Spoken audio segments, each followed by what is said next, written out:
주신 축복이 너무 크고 많은데 우리는 늘 안 되는 것 바라보면서 불평하죠. 그죠? 우리의 모습이 딱 그렇습니다. 그죠?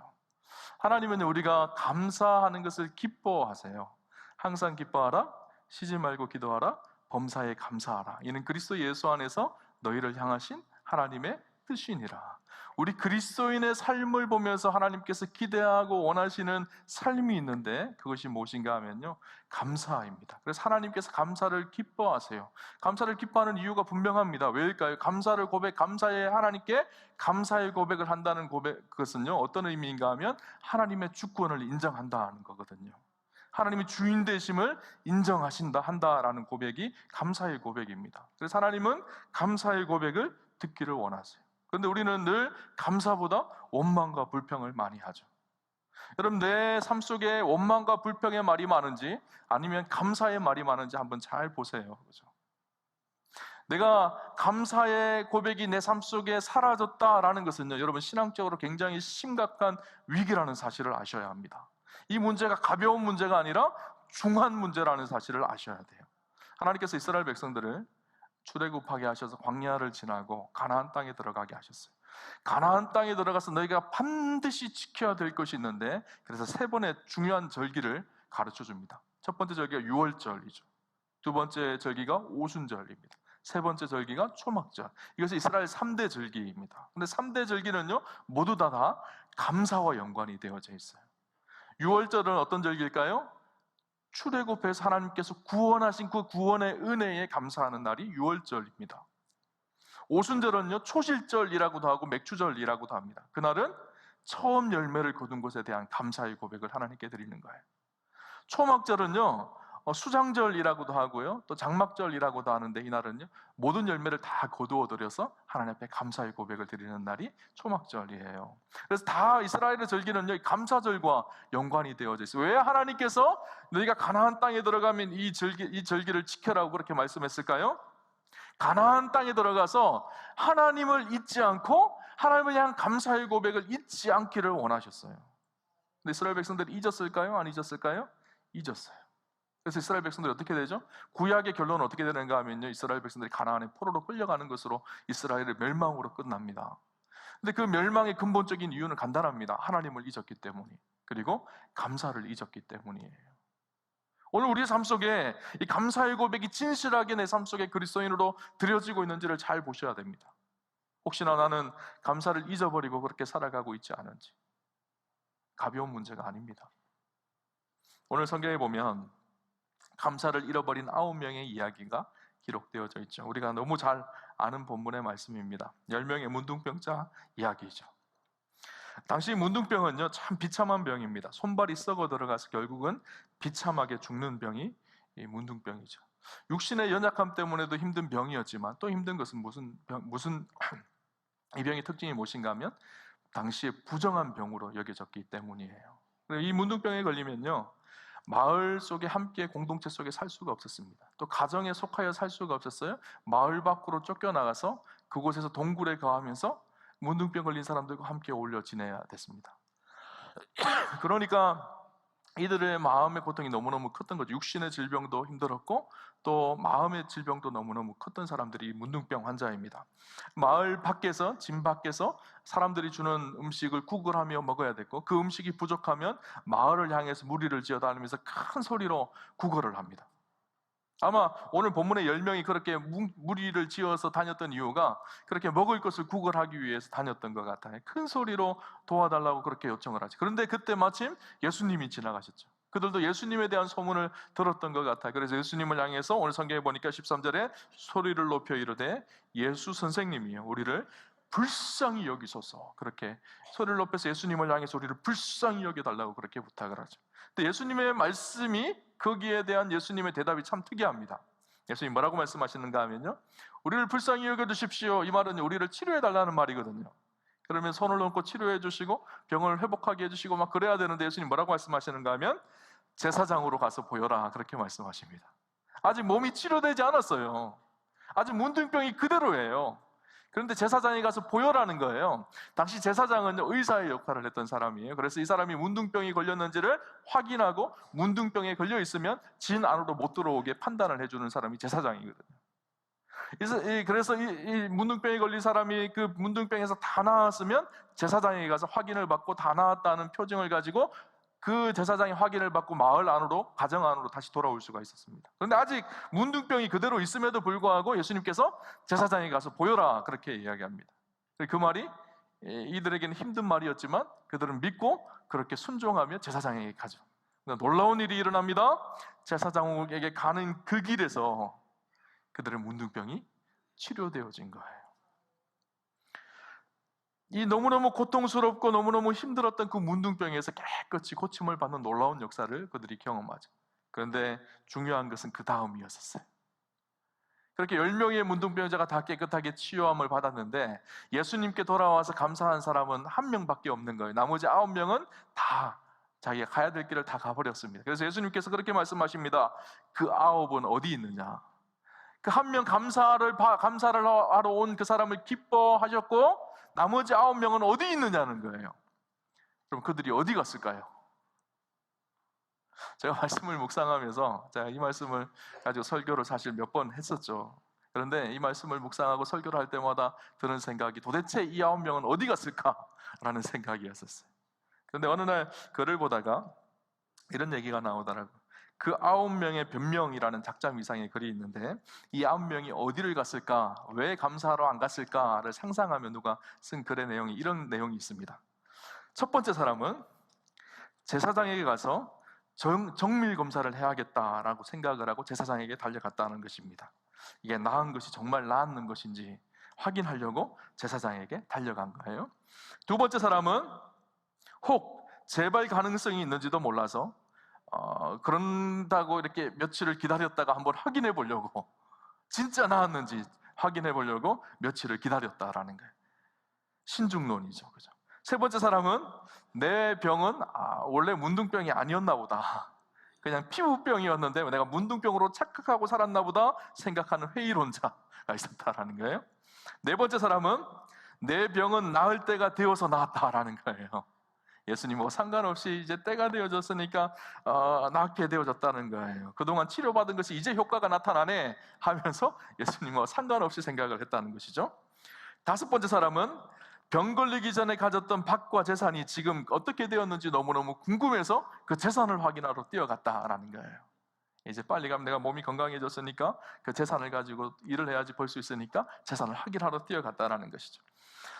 여섯 번째 사람은 병 걸리기 전에 있었던 가정과 친구들을 보러 달려갔다라는 거예요. 특별히 내 아내가 바람이 났는지 안 났는지 확인하러 급하게 뛰어갔다라고 합니다.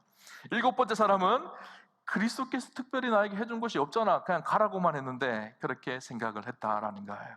뭐 안수기도를 해줬거나 아니면 뭐 안차를 해줬거나 약을 줬거나 그런 것이 아니라 그냥 가라고 했으니까 뭐 별거 아닌 거 해주는 건데 뭐 할라 내가 감사해, 이렇게 생각을 했다라는 것이죠.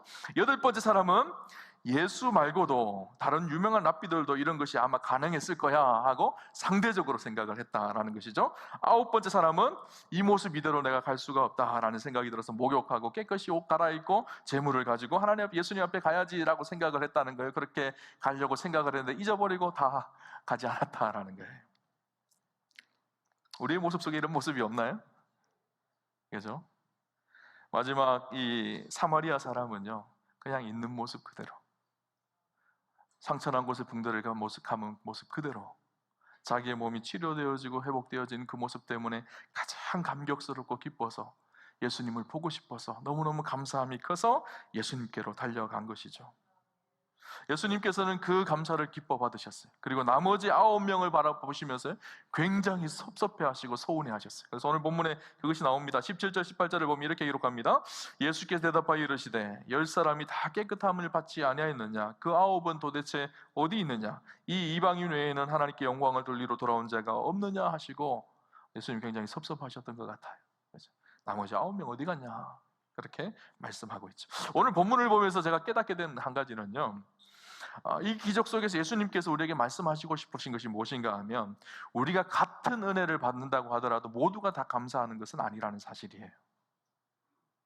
모두가 다 같은 은혜를 받지만 모두 다 감사하는 것은 아니라는 거예요. 오늘 이 자리에 예배를 함께 드리지만 어떤 사람은 은혜를 받고 또 함께 말씀을 깨달아지는 은혜를 누리지만 모두가 다 감사하는 것은 아니라는 거예요. 그래서 어떤 목사님은 이 본문을 설교하면서 상위 10%의 감사라고 설교를 하더라고요.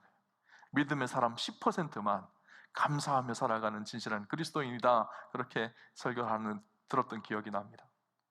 여러분은 10%인가요? 아니면 90%인가요? 잘 모르겠나요? 오늘 본문을 가만히 보면서요, 인상적인 부분이 나옵니다. 오늘 본문에 크게 소리를 질렀다라는, 큰 소리라는 말씀이 두 번 나오거든요. 오늘 13절을 보면요, 소리를 높여 이르되 이렇게 기록하고 있는데, 13절에 소리를 높여 이르되 예수 선생님이여 우리를 불쌍히 여기소서 하거늘. 무슨 고백이죠? 10명의 문둥병자가 문둥병에 걸려서 너무너무 고통스러워서 예수님 우리를 불쌍히 여겨주십시오, 그렇게 크게 소리를 쳤다라는 거예요. 또 큰 소리가 나옵니다. 15절을 보면요, 이렇게 기록합니다. 그 중에 한 사람이 자기가 낳은 것을 보고 큰 소리로 하나님께 영광을 돌리며 돌아와. 13절에도 큰 소리가 나오고요, 15절에도 큰 소리가 나옵니다. 차이점이 있습니다. 13절의 큰 소리는 어떤 큰 소리일까요? 고쳐달라는 큰 소리예요. 치료해달라는 큰 소리. 마치 우리가 힘들고 어려운 고난을 닥쳤을 때 하나님 고치시고 이 고난을 이기게 하시고 치료하시고 이것도 주시고 저것도 회복하게 해주시고 이렇게 하는 기도, 간구하는 기도죠. 그런데 15절에 나오는 큰 소리는 어떤 기도일까요? 감사의 기도, 하나님께 영광을 돌리는 기도예요. 하나님 도와주십시오 하는 기도는요 10명이 했습니다. 그러나 하나님 앞에 감사하는 큰 소리는 한 명이 했어요. 여러분, 우리가 무엇을 도와달라라고 하는 이 기도는요, 우리의 고난이 크면 클수록 아마 부르짖는 소리가 커질 것입니다. 이 큰 소리라는 단어가 에란이라는 단어로 헬라어로 기록되어 있는데, 쩌렁쩌렁한 소리, 산과 바다에 울려지는 소리, 이런 소리거든요. 큰 소리로 하나님 도와주십시오, 예수님 도와주십시오, 그렇게 간구하는 기도였었어요. 근데 이렇게 자기를 위한 기도, 자기에게 중심이 되고 자기에게 집중된 기도가 이 큰 소리였었어요. 그러나 15절에 나오는 큰 소리는요, 하나님께 영광을 돌리고 하나님께 감사하는 기도입니다. 이것은 하나님께 집중되어지는 기도이죠. 여러분, 우리의 믿음이 성숙하면 성숙할수록요, 어떤 현상이 나타나는가 하면요, 자기에게 집중된 기도는 작아지고요, 하나님께 집중되어지는 기도는 커집니다. 우리의 신앙이 어리면 어릴수록 나타나는 현상은요, 자기에게 집중된 소리는 큽니다. 하나님께 집중되어서 하나님께 영광 돌리는 소리는 작습니다. 여러분, 어떤 기도의 소리가 큰가요? 여러분의 기도 속에 어떤 기도가 많으신가요? 하나님 이것도 주시고 저것도 해결해 주시고 이렇게 풀어주시고 이렇게 열어주십시오, 이 기도가 많은지, 하나님께 영광을 돌리고 하나님께 감사하는 기도가 많은지.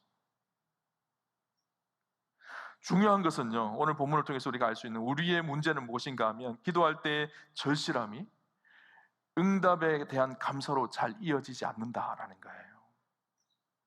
내가 무엇을 얻으려고 할 때 그 절실함이 하나님 앞에 영광을 돌리는 감사로 잘 이어지지 않는다라는 사실이죠.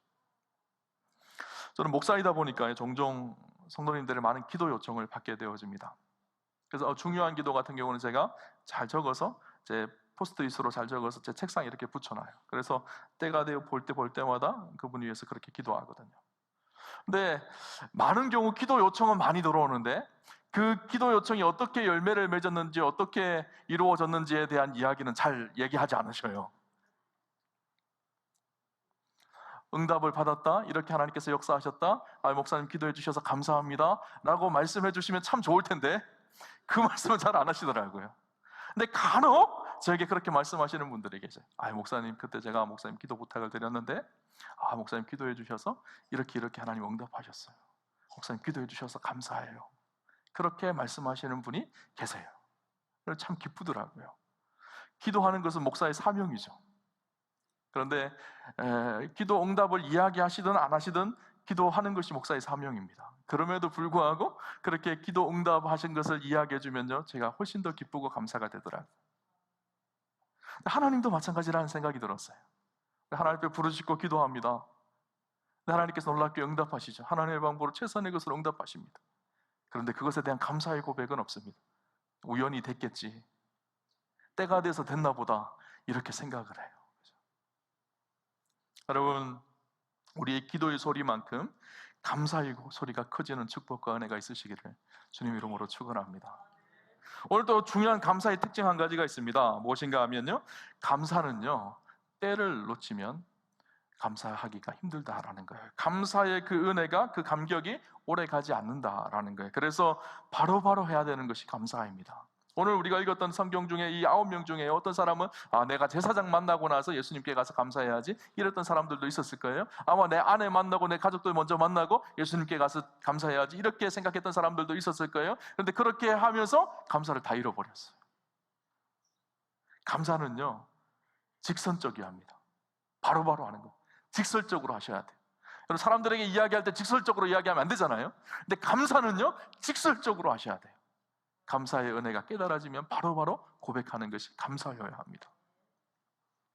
R.A. 토레이라는 목사님이 계십니다. 그분의 책에 보면 이런 이야기가 나옵니다.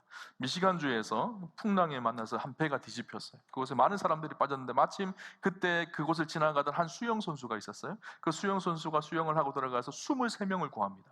놀라운 일이죠. 그리고 나서 시간이 한참 지났어요. 토레이 목사님이 한 교회에서 설교를 하며 당시 있었던 사건을 예화로 들면서 설교를 했어요. 23명의 사람을 한 사람이 구했다. 근데 설교가 끝나고 나서 한 사람이 목사님을 찾아옵니다. 목사님, 제가 그때 23명을 구한 사람입니다 하고 목사님을 찾아온 거예요. 목사님이 깜짝 놀라서 그분을 자기 모양실로 불러서 같이 이야기를 합니다. 그러면서 목사님이 이런 얘기를 합니다. 아니, 그때 23명을 구하는 이 놀라운 일을 행하셨는데 그때 가장 인상적인 것이 무슨 일입니까? 무엇이었습니까? 라고 물었어요. 그러자 그분이 하는 말이 이런 얘기를 합니다. 제가 가장 인상적이었던 것은 그렇게 제가 23명의 목숨을 구했는데 한 사람도 저에게 찾아와서 감사하다는 이야기를 하지 않았다는 사실입니다. 목사님이 깜짝 놀라요. 아니, 어떻게 그럴 수가 있겠습니까? 라고 그렇게 이야기합니다. 여러분, 왜 그분들이 아무도 찾아오지 않았을까요? 아니요, 감사했을 거예요, 그 사람들도. 그런데 타이밍을 놓친 거예요. 때를 놓친 거예요. 때를 놓치니까 감사를 잃어버리게 되어진 것이죠. 감사는 그런 거예요. 감사의 감격이 있으면 그 자리에서 하는 거예요. 감사는요, 직설적이어야 합니다. 바로바로 우리가 표현하는 것이 진짜 감사예요. 1년에 한 번 우리에게 추수감사주일이 있습니다. 이 감사주일에 우리가 제단을 쌓기도 하고 또 감사 헌금을 하나님 앞에 드리기도 하고 또 사랑의 쌀 나눔도 하고 여러 가지 막 헌금도 하고 막 그러잖아요. 근데 그렇게 하는 이유가 무엇일까요? 때가 있기 때문이에요. 올 한 해를 돌아오면서 오늘 감사의 고백을 잃어버리면요, 여러분, 올 한 해 지나가더라도 올 한 해를 인도하신 하나님 앞에 감사하지 않습니다. 마치 오늘 우리가 추수감사 예배를 드리며 하나님 앞에 감사의 고백을 드리는 것은요, 이 한 사람, 사마리아 한 사람이 예수님께 와서 큰 소리로 예수님 감사합니다 그렇게 크게 외쳤던 것처럼 우리가 오늘 이 시간에 요란하게 하나님 앞에 감사의 고백을 올려드리는 거예요. 뭐 저렇게까지 하나 그렇게 말할지 모르겠지만 오늘 하루는 좀 요란해야 돼요. 우리의 마음을 담아서 진실하게 하나님을 향해서 감사를 표현하는 거예요. 그동안 하지 못했던 그 감사를 진실하게 하나님 앞에 고백하는 날이요, 추수감사절입니다. 이 감사를 훈련하는 시간이기도 하고요, 감사를 결단하는 시간이기도 합니다. 일상 속에 내 삶에 감사가 없던 것들을 다시 돌아보고 하나님 앞에 감사를 결단하는 거예요. 그렇죠? 내가 평상시에 무엇을 달라고 했던 소리는 컸는데 감사의 소리를 해보지 못한 것이 우리의 인생입니다 라는 것을 고백하고 진실하게 하나님 앞에 감사하는 것이죠. 여러분, 감사를 훈련하셔야 합니다. 감사는 훈련해서 되어져요. 매일매일 삶 속에서 감사가 훈련되어진 사람들이요, 감사하는 거예요. 우리 인생은 두 종류의 인생이 있어요. 불평이 훈련되어진 사람이 있고요, 감사가 훈련되어진 사람이 있어요. 여러분, 가만히 보세요. 여러분은 불평이 훈련되어진 사람인가요? 아니면 감사가 훈련되어진 사람인가요?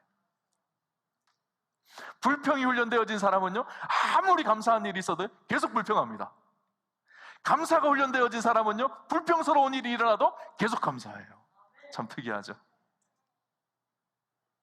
감사는요, 가만히 보면요, 조건이 아니에요. 우리는 조건 때문에 감사한다고 생각을 하잖아요. 아니에요. 오늘 10명의 사람을 보면 확연하게 드러나죠. 똑같은 조건이에요. 똑같은 조건에 감사하는 사람은 한 명밖에 없었어요. 나머지 9명은 같은 조건이지만 감사하지 않습니다. 참 중요한 것이 있어요. 그래서 무엇인가 하면요, 감사를 훈련해야 된다라는 거예요. 일상 속에 내 삶이 감사가 되어질 수 있도록 습관을 가져야 돼요. 감사를 훈련하는 좋은 방법 한 가지를 제가 가르쳐 드리려고 해요. 무엇인가 하면 매일매일 나에게 주신 은혜가 무엇인지, 나에게 주신 복이 무엇인지를 계수하는 일이에요. 하루하루 삶 속에 나에게 행하신 하나님의 은혜가 무엇인지를 세어보는 일이에요. 우리 잘 아는 찬송가가 있죠. 찬송가 429장에 보면 세상 모든 풍파 너를 흔들어 라는 찬양이 있죠. 세상 모든 풍파 너를 흔들어 약한 마음 낙심하게 될 때에, 그 다음 뭐죠? 내려주신 주의 복을 세워라, 주의 크신 복을 내가 알리라. 그 다음 뭐죠? 받은 복을 세워보아라, 크신 복을 내가 알리라. 받은 복을 세워보아라, 주의 크신 복을 내가 알리라. 받은 복을요, 세워볼 때 주의 크신 복을 알게 되어져요. 우리는 일상 속에 묶여져서요, 하나님 주신 놀라운 은혜와 축복이 있으면서도 그 축복권회를 세워보지 않아서 그냥 지나버려요. 그래서 감사하지 못합니다. 이렇게 주의 복을 세워볼 때 하나님께서 우리에게 놀라운 일들을 일으키셔요. 여러분, 감사는요, 우리의 믿음의 표현이에요. 믿음은 바라는 것들의 실상이잖아요. 그렇죠? 우리의 감사를 선포하고 감사하기 시작하면요, 하나님께서 우리 인생 가운데 놀라운 일을 일으켜 가십니다. 오늘 성경을 보면 제가 눈에 들어왔던 것이 무엇인가 하면 19절 내용이었었어요. 10명의 사람들이 다 문둥병을 치유받았습니다. 그러나 그 중에 구원받은 사람은 한 명밖에 없어요. 감사의 고백을 한 사람. 19절에 뭐라고 얘기하고 있죠? 그에게 이르시되 일어나 가라, 내 믿음이 너를 구원하였느니라 하시더라. 예수님께서 그의 영혼을 구원하시고 하나님의 백성이 되고 하나님의 자녀가 되게 하신 분은 한 명밖에 없다라는 거예요. 여러분, 문둥병이 치료받는 것이 큰 은혜일까요? 구원받는 것이 큰 은혜일까요? 모르겠죠. 문둥병이 치료받는 것도 큰 은혜고요, 구원받는 것도 큰 은혜입니다. 그러나 더 큰 은혜는요, 하나님의 자녀가 되고 하나님의 백성이 되고 구원받은 하나님의 사람이 되는 거예요. 문둥병에 치료받았다고 해서 또 그 사람이 안 죽나요? 아니, 또 죽고 또 병에 걸려서 또 죽는 거예요. 그러나 하나님의 백성으로 예수 그리스도를 구주로 고백하고 하나님 나라가 이미 그 애 안에서 시작되어졌고 하나님 영원한 나라까지 가는 그 하나님의 자녀가 되는 놀라운 축복을 이 사람만 받게 되어졌어요. 오늘 우리의 삶에 감사가 훈련되는 축복이 있었으면 좋겠습니다. 내 안에 감사가 고백되기 시작하면 우리의 삶이요, 천국이 되기 시작합니다. 우리의 삶의 하나님 나라가 이루어지기 시작해. 여러분, 우리는 그렇게 생각해요. 죽으면 가는 나라 하나님 나라, 그래서 천국은 죽어봐야지 간다고 생각을 합니다. 아니에요. 하나님 나라는요, 여기서부터 시작되어져요. 우리의 불평과 원망이 감사로 바뀌면요, 이곳이 천국 되기 시작합니다. 그리고 그리스도인들은요, 죽어서 천국 가는 것이 아니라 여기서부터 천국의 삶을 시작하고 죽으면 진짜 하나님 나라 가는 거예요. 그렇죠? 오늘 저와 여러분이요, 하나님 나라를 경험하는 축복이 있으셨으면 좋겠고, 좀 오늘 하루는요, 요란하게 좀 감사하셨으면 좋겠어요. 크게 감사하셨으면 좋겠어요. 마치 이 사마리아 한 사람처럼 큰 소리로 하나님 앞에 감사할 때 저 여러분의 인생 가운데 천국이 임하는 그런 축복이 있으시기를 주님 이름으로 축원합니다.